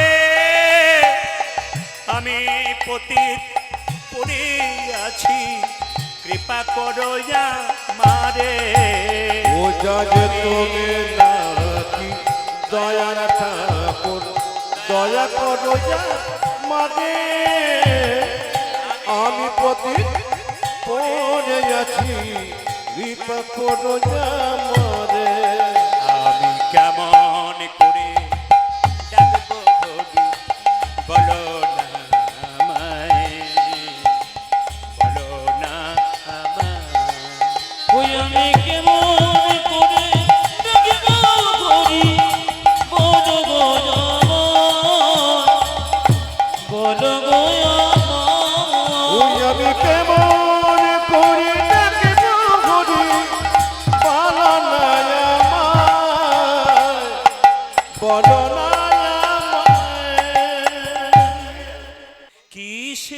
কেশব কে যে সব কৃষ্ণ মাধব। মাধব তালি দেবেন।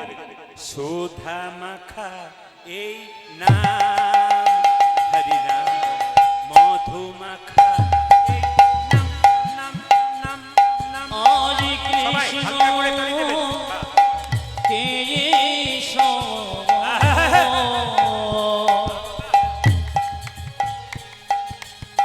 কৃষ্ণ মাধব আহারে শোধমগ এই নাম হরে মধুমগ এই নাম কৃষ্ণ কেশব কৃষ্ণ মাধব সুধা মাখা এই নাম হরি নাম, মধু মাখা এই নাম নাম নাম নাম। কৃষ্ণ কেশব কৃষ্ণ কেশব সুধা মাখায় না হরি নাম মধু মাখা এই না এই নাম জপ হলো আপনার, এই নাম জপ হলো যপন রে এই নাম জপ, এই নাম জপ হলো আপনারে। এই হরি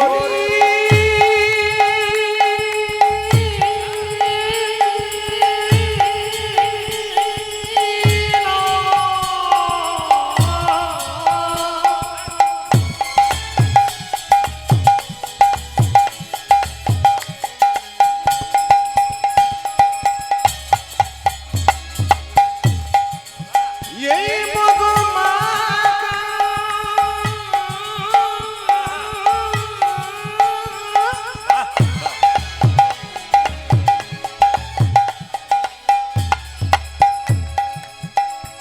এই সুধা মাখা এই হরি আরে নাম নাম বাবা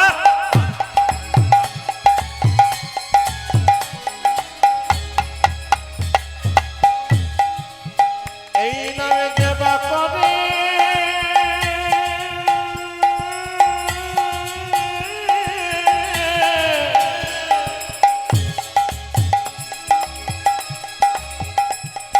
তার খুদা কৃষ্ণ যাবে কত রে হরি বল হরি বল। এই মধুমাখানা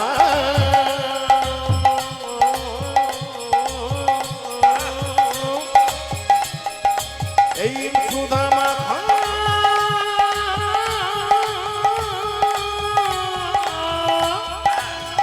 হরি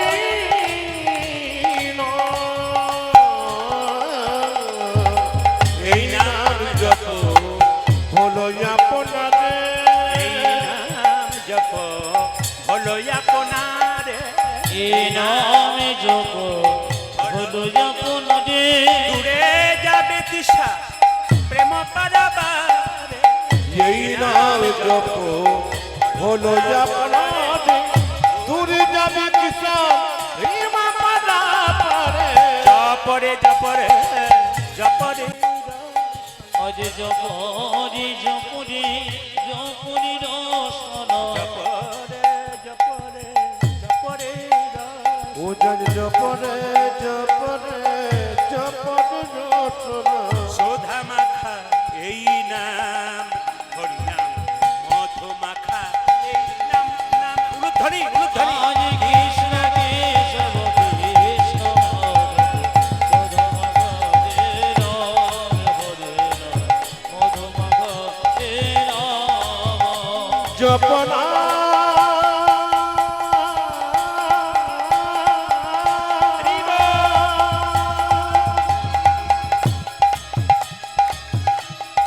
কৃষ্ণ নাম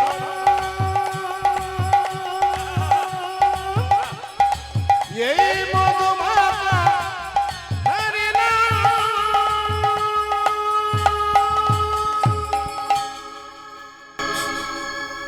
মহাপ্রভু আর একটা ইচ্ছা ছিল মায়ের মনোবাসনা পূর্ণ করা, হয়েছে, ব্যাখ্যা করে লাভ নেই, দেরি হবে, লীলার মধ্যে যেতে হবে আস্তে। তৃতীয় ইচ্ছা রাধারানীর প্রেম ঋণ শোধ করা। রাধারানী বলছে, রাধে গো তোমার প্রেম ঋণ শোধ করবো কি করে? মাথায় বাঁধবো আমি নামা বলি, কাঁধে নেব আমি ভিক্ষারে ঝুলি। আমি মাথায় বাঁধব নামা বলি, ওগো কাঁধে নেব ভিক্ষারে ঝুলি। মাথায় দেব নম বলে কঁধে নেব ভিক্ষরে চলে। মাথায় বাঁধব নামা বলি, কাঁধে নেব ভিক্ষারে ঝুলি। ওই আমি মাথায় বাঁধব নামা বলে, কাঁধে নেব ভিক্ষার ঝোলে। জয় রাধে শ্রী রাধে বলে বেড়াইব দারে দারে। জয় রাধে শ্রী রাধে বলে বেড়াইব দরে দরে। জয় রাধে শ্রী রাধে বলে বেড়াইব দারে দারে। জয় রাধে রাধে বলে বেড়াইব দারে দারে। দারে দারে বেড়াই, রাধে আমি দাদে দাদা বেড়াইব। দারে দারে বেড়াই। ওই আমি দারে দারে বেড়াইব। রাধে দয়া কর বলে দারে দারে বেড়াই। আমি রাধে দয়া করো বলে দাদে দাদে বেড়াইব। ভোলাই করা বড়ি দিয়ে রাধে রাধে বলে বেড়াবো। ভোলাই করা ও যে জয় রাধে রাধে সে রাধে বলে রাধে দয়া কর বলে, জয় রাধে সে রাধে বলে। রাধে দয়া কর বলে, জয় রাধে সে রাধে বলে। রাধে দয়া কর বলে। দরে দরে বেড়াইব। জয় রাধে সে রাধে বলে বেড়াইব দরে দরে। আজ জয় রাধে শ্রী রাধে বলে দারে দারে বেড়াইব। আজ মহাপ্রভু ভাবটি কেমন? ওগো ব্যাকত গো রাঙ্গয়ন আমি রে আজ দেখো তো গো রাঙ্গয়ন ভাবে রে। ও দেখো তবু রঙ্গ জন ভাবে রে। ও দেখো দেখো তো গো রাঙ্গয়ন ভাবে রে। ওরে দেখো তবু রঙ্গ জন ভাবে রে। আজ দেখো তো গো রাঙ্গয়ন ভাবে রে। দেখো তবু রঙ্গ জন ভাবে রে। আজ দেখো তো গো রাঙ্গয়ন ভাবে রে। দেখো তবু রঙ্গ জন ভাবে রে।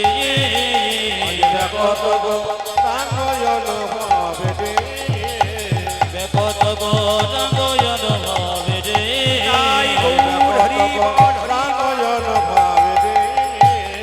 দেখো তবু রঙ্গ জন ভাবে রে।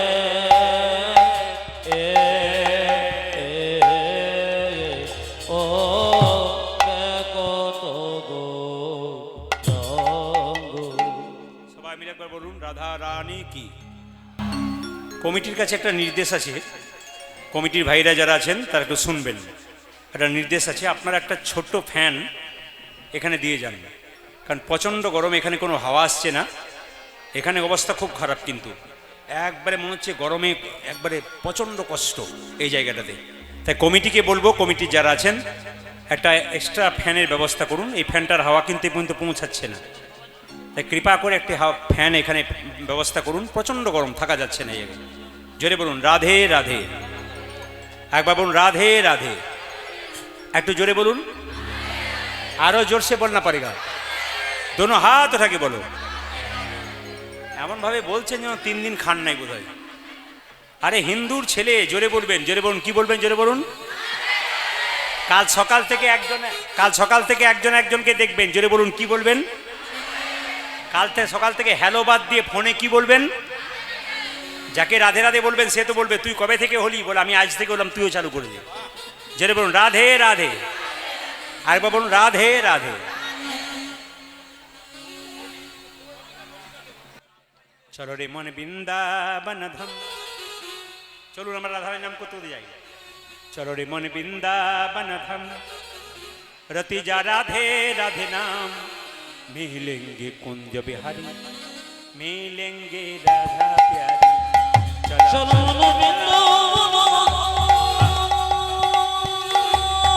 উলুধ্বনি উলুধ্বনি।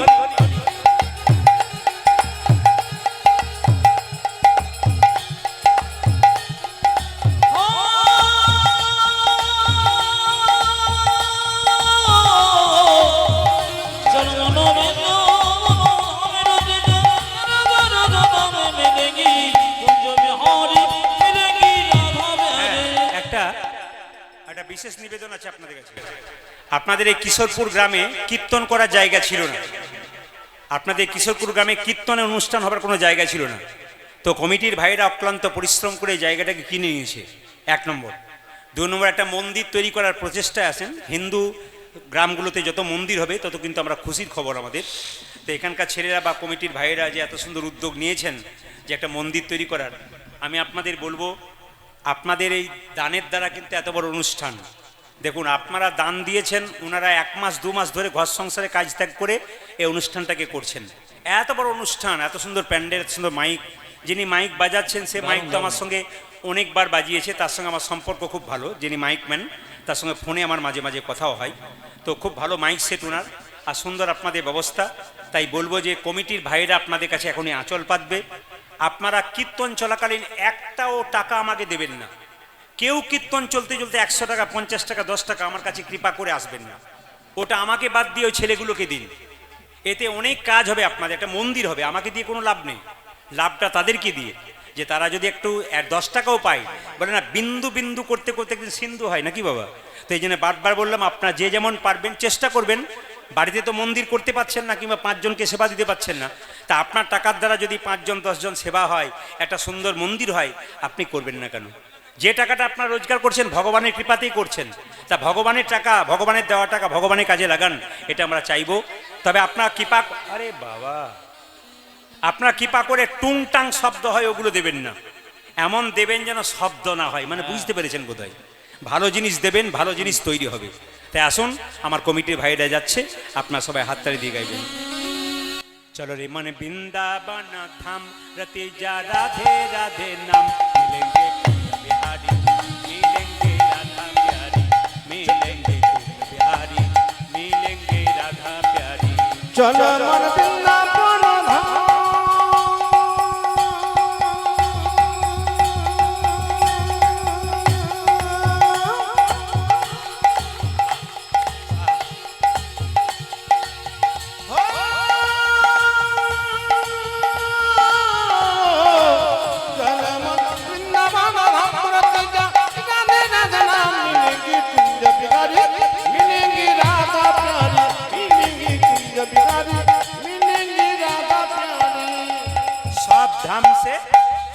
सब धाम से प्रिय वृंदावन धाम है, सबसे मीठा मधुसी राधा नाम है। সবে ধামেশি, সবে ধামেশি, সবে ধামেশি প্রিয় বৃন্দাবন ধামে হ্যায়, সবসে মিঠা মধুর সে রাধা নাম হ্যায়। सब धाम से प्रिय वृंदावन धाम है, सबसे मीठा मधुसी राधा नाम है। সবে ধামেশি, সবে ধামেশি, সবে ধামেশি প্রিয় বৃন্দাবন ধামে হ্যায়, সবসে মিঠা মধুর সে রাধা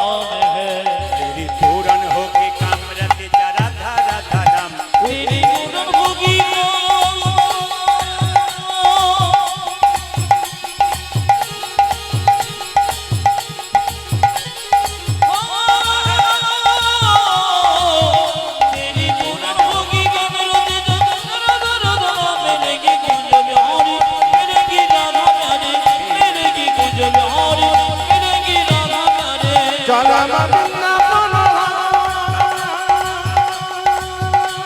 আরে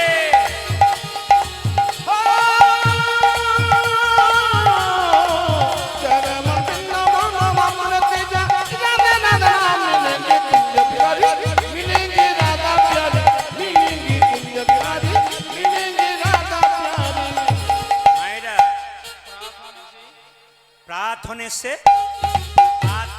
जमुना में नहाएंगे परिक्रमा करके जीवन सफल बनाएंगे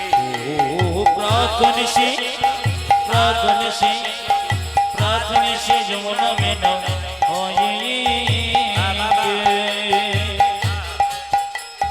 परिक्रमा करके जीवन सफल बनाएंगे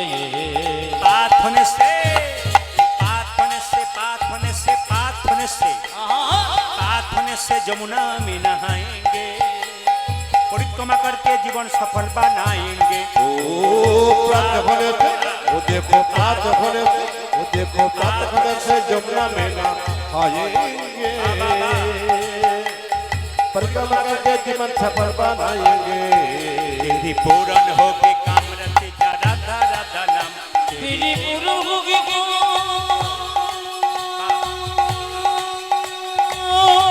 हरिबो